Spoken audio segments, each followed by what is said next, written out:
Full Faith Wrestling. I am longtime independent wrestling fan Robert, or should I say Full Faith Wrestling faithful.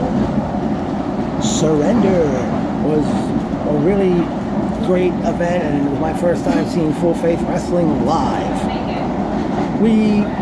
The first scheduled match of the night was set to see Trigger go one-on-one with Armand de Muerto. De Muerto, that guy was around. I had not seen that guy since the early days of NYWC. And just before the match got underway, the lights in the building went out. And then there was a video up on the screen and showed the mysterious Omen, who was going to be making his debut. He hits the ring, attacks both Trigger and De Muerto, and basically their match didn't get underway. And then out comes Pancakes to the ring, and then the lights go out again. Omen leaves the ring, and then they show another video. It's a picture of Omen setting ablaze to a picture of Pancakes. You know, before the first match, I forgot to mention Orlando. I forgot what radio station he's from. He talked about that wrestling and music brings everybody together and all. I forgot what he went on to say, but that's when they had problems with the microphone. It seems like no matter who's having a show at the NYWC Sport Tournament, there's always trouble with the microphone. Next up was set to be a four-way matchup. Really filthy. But then you expect to play the high fair. Yeah, four-way matchup. I don't even want to touch that door. That's how filthy it is. And you read that, I feel like paying my fare, right? I'm trying to get back home to New York City. And I have to come back here to Long Island. Because I live out here too. It gets worse. I live in Massac Beach. Never that did well, so. Now I'm about to give me a boat.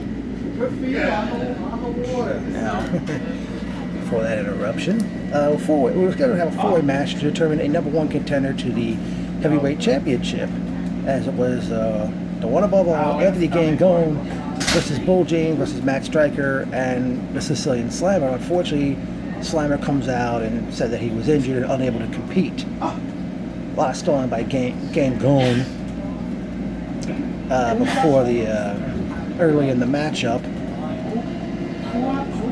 Eventually, Gangone was like out on the floor. He's up on the ramp, but then Sicilian Slammer comes out and he's like trying to corner him and make him get back in the ring. And I forgot which point in time Gangone actually walked out of the match, went over the guardrail, went out the garage door in the back, and left Striker and Bull by themselves to finish the match. And Striker eventually pinned Bull James and officially defeats Anthony Gangone in the triple threat match to become number one contender to the Full Faith Wrestling Heavyweight Championship. Another thing I forgot to mention before the matches got underway, FFW owner Mike Magnum, he announced that he had an opponent for Rex Lawless because he decided in protest not to show up at Battlefield back in May. And Magnum said he himself was going to face Rex in the show. But Rex Lawless comes out with Marty Flames, and they show a video up on the screen that Magnum had been attacked backstage. And Rex is saying what happened. Eventually out comes former WWE Tag Team Champion Mike Mondo, and he announced, and he decides to take, since Magnum was attacked, he decided to take the match with Rex. Eventually, when things look bleak for Mondo, Mike Magnum, he's coming to the ring trying to get in the ring and try to get to Rex, but eventually it didn't happen. He didn't happen, and Mondo defeated Rex Lawless to win the matchup. And I know Magnum said if Rex lost, he would be fired. But since Rex did not lose to Mike Magnum, is there going to be some kind of technicality there? I mean, is Rex gone from FFW, or will there be some kind of loophole in the ordeal? Next up, we saw Jason Carrion challenge Jack Gallo for the heavyweight championship, and these two guys actually had a great match with each other and really had the crowd rocking and rolling, so to speak. Jack L ended up retaining by making Jason Carrion pass out to a triangle chokehold. And then up next, we had ourselves a submission match as former WWE superstar Zach Gallen went one-on-one with Osiris.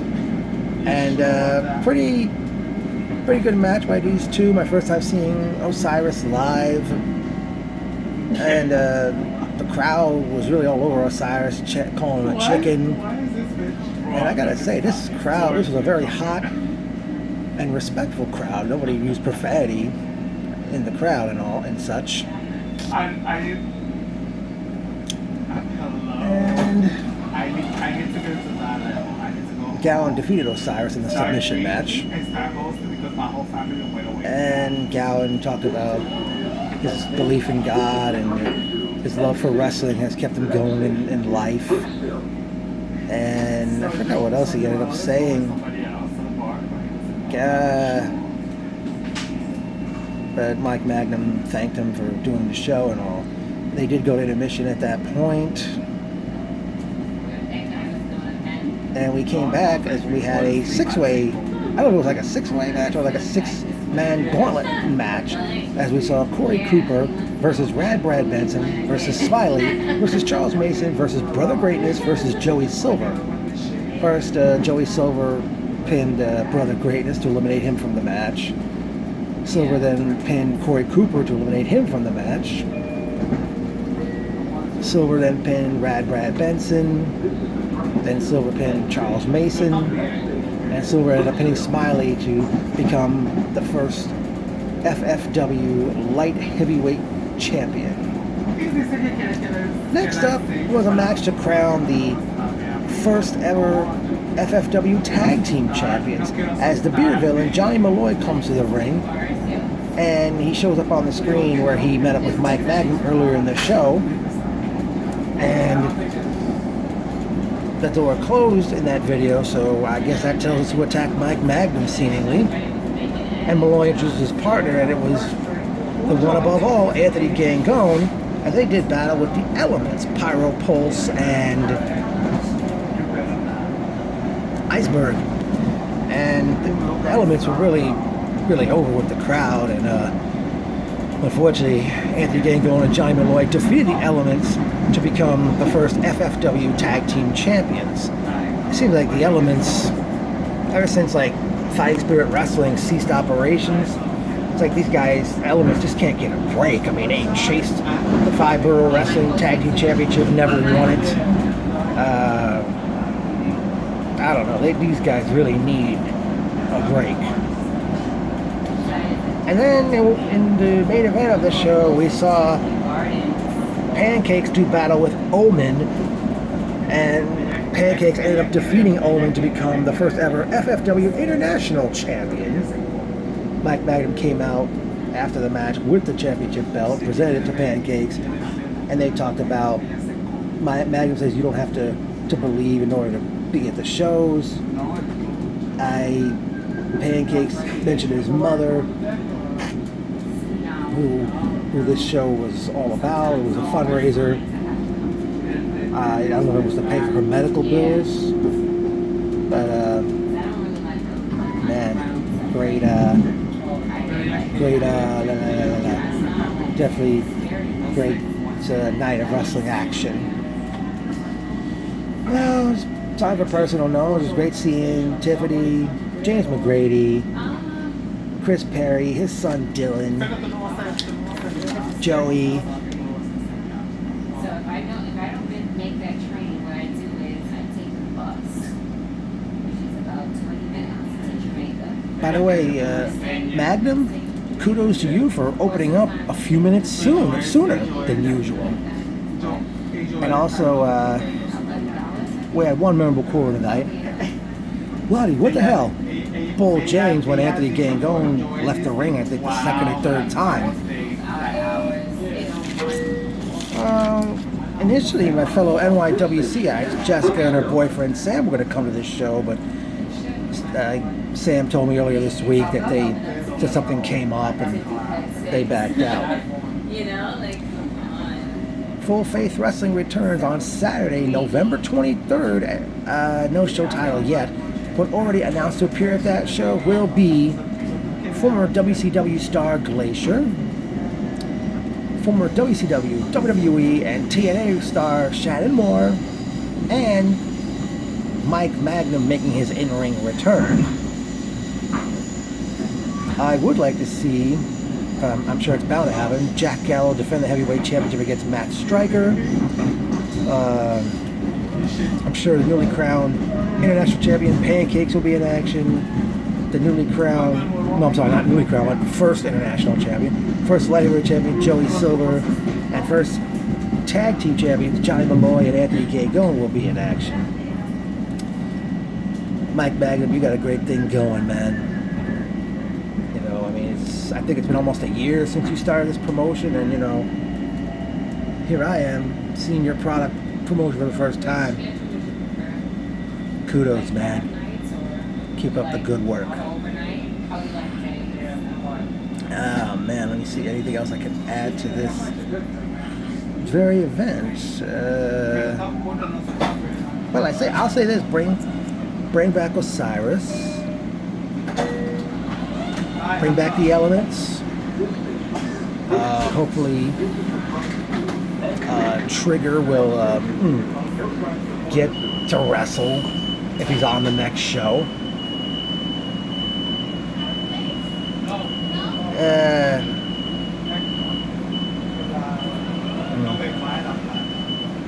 Ow.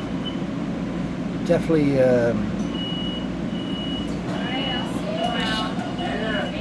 I should have,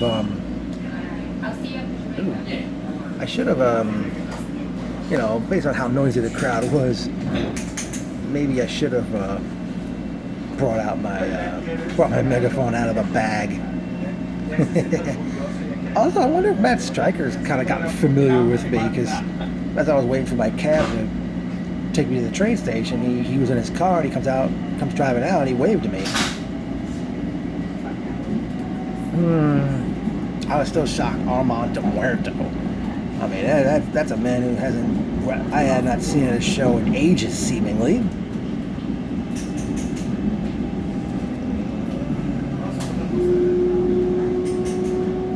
Great seeing Shane. How can I forget about him? Oh, a lot of good-looking ladies in the crowd, including one lady who frequents NYWC shows. Sure hope to meet her someday. I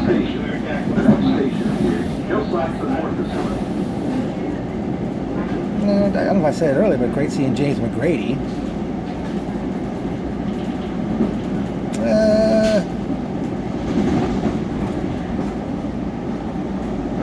Okay, I think that'll do it from here. But Full Faith Wrestling, you got a great thing going. Again, Mike Magnum, doing awesome. Hopefully we'll get this chant. Next time I'm there next time I'm there for FFW Full Faith Wrestling, hopefully this particular chant will get started. Full faith, full faith, full faith, full faith. As the late George Michael said, you gotta have faith.